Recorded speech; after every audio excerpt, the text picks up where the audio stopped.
बच्चों, बहुत सारे बच्चों का ये डाउट आता है कि सर बैकलॉग कैसे क्लियर करें।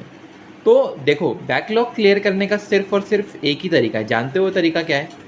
कि आपको बैकलॉग क्लियर करने के लिए पढ़ना ही पड़ेगा, उसके अलावा और कोई तरीका नहीं है। तो सिंपल, अगर आप लोगों का कोई बैकलॉग क्रिएट हो गया है तो देखो, सबसे पहली बात तो कोशिश करो कि बैकलॉग क्रिएट ही ना हो। लेकिन अगर किसी कारण से बैकलॉग क्रिएट हो गया है तो उसे जल्द से जल्द ख़त्म करो।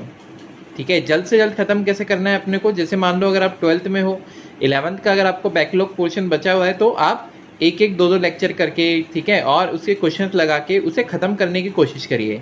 या फॉर एग्जांपल, अगर आप उस क्लास में चल रहे हो, आपका कोई चैप्टर है वो छूट गया किसी कारण से, तो उसे आप क्या करो कि जो नया वाला चैप्टर चल रहा है उसे कंप्लीटली करते रहो अच्छे तरीके से, और पिछला वाला जो चैप्टर है उसे साथ में ही ख़त्म करने की कोशिश करो।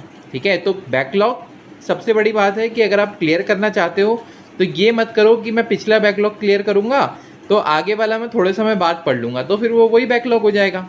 ठीक है, तो उसका कोई बेनिफिट नहीं है। सिंपल, अगर आपको बैकलॉग क्लियर करना है तो फिर आपको क्या करना पड़ेगा? पढ़ाई करनी पड़ेगी, उसके अलावा और कोई ऑप्शन आपके पास नहीं है। All the